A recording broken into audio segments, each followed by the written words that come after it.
अस्सलाम वालेकुम फ्रेंड्स, कैसे सब दोस्त। और मैं हूं आपका मेज़बान डॉक्टर शाहिद रवाज कर रहे हैं मेरा यूट्यूब चैनल। नाज़रीन, आज की स्पोर्ट्स टॉप न्यूज़ जो हैं वो आपकी तरफ लेके आया हूं और आपको बताता हूं कि आज के दिन जो स्पोर्ट्स की 4 से 5 खबरें ऐसी हैं जो बड़ी गर्दिश कर रही हैं और बड़ी वायरल हो रही हैं। हाँ, आज हम उन पर थोड़ा सा बात करते हैं। तो सबसे पहले आपको बताते हैं जो टॉप क्लास न्यूज़ें हैं वो कौन सी है। नंबर 1 की अगर बात करेंगे तो पाकिस्तान की ओडीआई जो स्क्वाड है वो चेंज हुई है और उसमें आपको बताएंगे कि कौन से प्लेयर ऐसे हैं जो उनको दोबारा से ऐड किया गया है स्क्वाड में, और उसका बाकायदा तौर पर ऑफिशियली तौर पर अनाउंसमेंट भी कर दी गई है। उसके बाद नंबर 2 पे बात करेंगे तो साहिबजादा फरहान एक दफ़ा फिर जो है वो स्टार बन के चमके हैं। उस हवाले से बात करेंगे भी क्या ऐसा हुआ है कि जो आज हर जगह पर खबरों की जीनत बने हुए हैं साहिबजादा फरहान। उसके बाद आज बात करेंगे तीसरे नंबर पे तो जो पीएसएल का एंथम सॉन्ग है उस हवाले से जो फ्रेंचाइजीज हैं वो बड़ी गुस्से में नजर आई हैं। वो रीज़न क्या है वो आपसे शेयर करेंगे। और उसके बाद नंबर 4 पे अगर बात करेंगे तो साइम और फ़खर के बारे में गुड न्यूज़ है और वो आपसे शेयर करेंगे कि वो गुड न्यूज़ क्या है। और नंबर 5 पे हम बात करेंगे कि उमर अकमल ने जनाब एक इल्ज़ाम लगाया है सरफराज अहमद पर। जो की बात करेंगे तो मेरे ख्याल में उन पे ये सवालिया निशान उठाया और मेरे ख्याल में मुझे लगता है कि किसी हद तक उमर अकमल जो है इस मामले में सही है। हम इस पर भी तफसील से बात करेंगे। तो ज़रा चलते हैं हम तमाम वीडियो की डिटेल की तरफ। तो सबसे पहले हम बात करते हैं कि पाकिस्तान का जो स्क्वाड है उसमें चेंजेस क्या हुई हैं।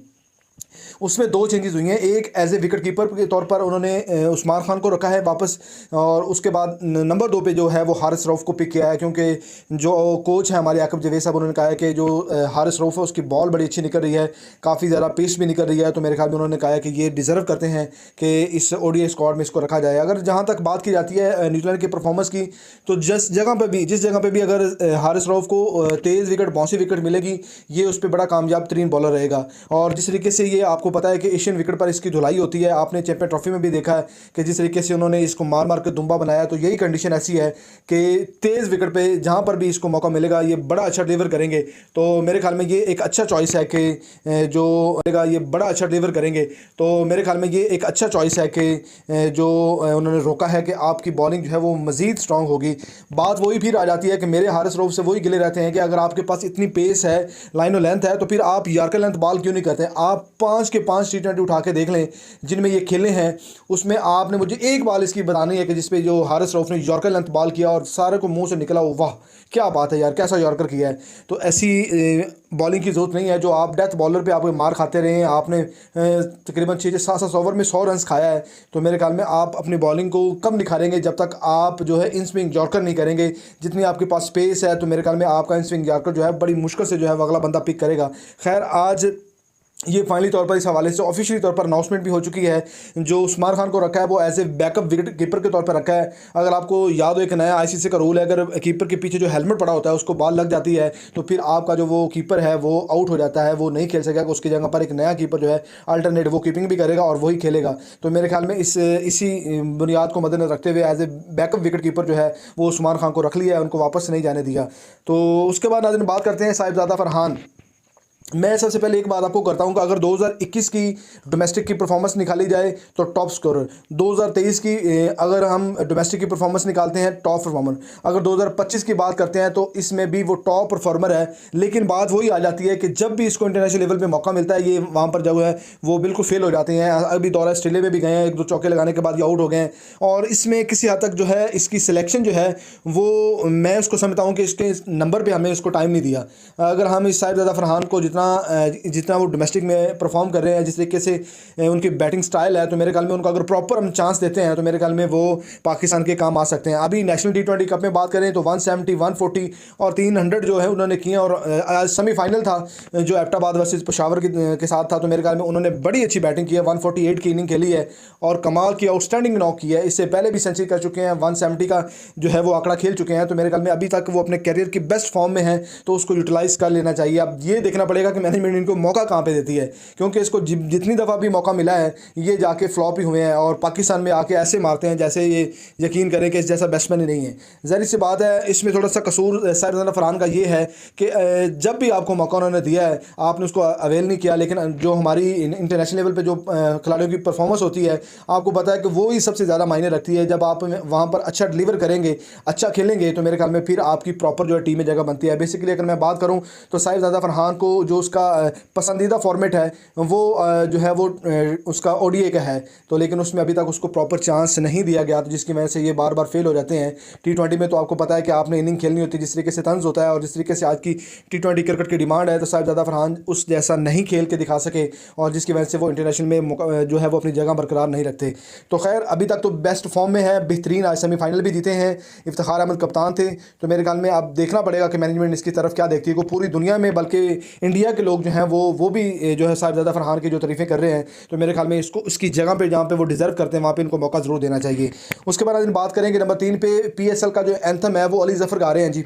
इस हवाले से तमाम फ्रेंचाइजी हैं जो उन्होंने एतराज़ किया है, और ख़ास कर जो मुल्तान सुल्तान है उन्होंने बड़ा जो गुस्से का इज़हार किया। उन्होंने कहा जी पैसे हमने देने हैं और हमारी मर्ज़ी के साथ आपको सिर्फ पाकिस्तान में एक अली ज़फ़र ही मिला है। तो अगर जहाँ तक बात की जाती है फ्रेंचाइजी के इतराज़ की, तो ये बिल्कुल ठीक है, आप किसी और सिंगर को मौका दें जो पाकिस्तान में बड़ा पॉपुलर सिंगर हो, यही नहीं कि आप अली ज़फ़र को ही ऐड कर रहे हैं। आपने जब स्टेडियम की ओपनिंग हुई वहाँ पर भी आपने इसको मौका दिया, इसके जो गाने थे काफ़ी वायरल भी हुए हैं। तो मेरे ख्याल में ये एतराज़ जो है PSL का जो तमाम PSL की फ्रेंचाइजीज़ हैं उसका बनता है कि इसकी जगह पर किसी और बंदे को चांस देना चाहिए, ताकि कुछ नया होना चाहिए। PSL में हर दफ़ा यही नहीं है कि जो बड़े बड़े गुलकार हैं उनको मौका मिल जाए और जो छोटे जो अभी नए स्टाइलिश उभर रहे हैं उनको मौका देना चाहिए। तो मेरे ख्याल में ये बात जो तमाम फ्रेंचाइजीज़ की सही है। और नेशनल जो इनका PSL का एंथम है वो अली ज़फ़र गा रहे हैं, क्यों आपको पता है कि इससे पहले वो जनाब वो एक पाक फ़ौज के लिए भी एक एंथम गा चुके हैं, जिसपे काफ़ी ज़्यादा उसको हिटर्स मिले हैं।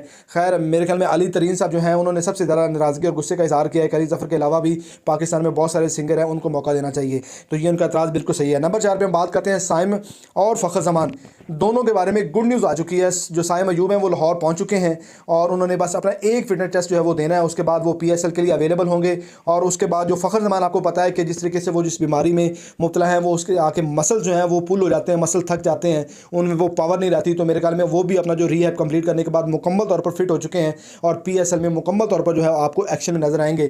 जहाँ तक हम फ़खर ज़मान की बात करते हैं ODI फॉर्मेट में, तो मेरे ख्याल में वो बहुत मुश्किल है कि 2027 का जो वर्ल्ड कप है या उसका कम्बिनेशन बनाने में बहुत मुश्किल है कि इसको चांस मिले, क्योंकि इसकी बॉडी जो फटीक है वो बर्दाश्त नहीं कर पा रही इतना बड़ा बर्डन।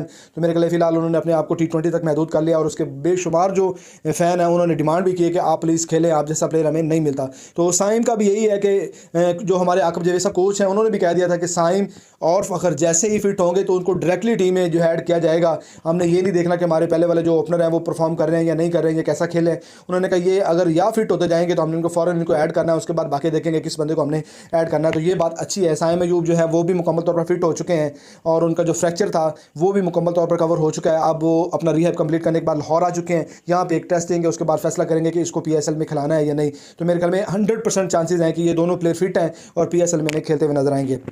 उसके बाद हम बात करेंगे सरफराज और उमर अकमल। उमर अकमल ने एक जो उनसे सवाल हुआ है उनसे उन्होंने पूछा है कि उमर अकमल भाई आप बताएं कि आपको पाकिस्तान का ऐसा कौन सा कैप्टन है कि जिसके अंडर आपको खेलते हुए बड़ा मज़ा आया हो कि ये वाकई बेहतरीन कैप्टन है। तो जो उमर अकमल है उन्होंने ये कहा था कि हमें मेरी नज़र में जो सबसे ज़्यादा मैं जिसकी कप्तानी में कंफर्टेबल फील मैंने किया है वो शाहिद खान अफरीदी हैं।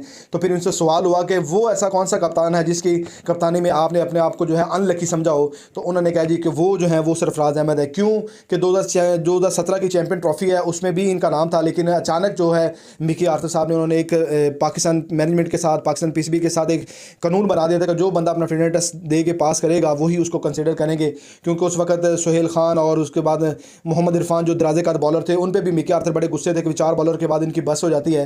तो जब ये 2017 की चैम्पियन ट्रॉफी में इनका नाम भी था अहमद शहजाद की तरह, लेकिन उस पर जाके इनसे जब टेस्ट लिया गया फिटनेस टेस्ट तो उसमें फेल हो गए थे, तो उसके बाद जो है वो इनको वापस कर दिया गया था। अदरवाइज़ ये 2017 की चैम्पियन में बड़े जो एक अहम रुकन के तौर पर टीम में शामिल थे।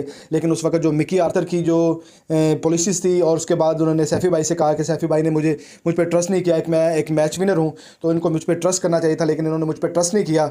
तो उसका फ़ायदा ये हुआ है कि मुझे उन्होंने टीम से निकाल दिया है। उसके बाद मैं आज तक जो है वो अपने आप को कंफर्टेबल फील नहीं कर पाए और ना ही मेरी टीम में जगह बन पाई है।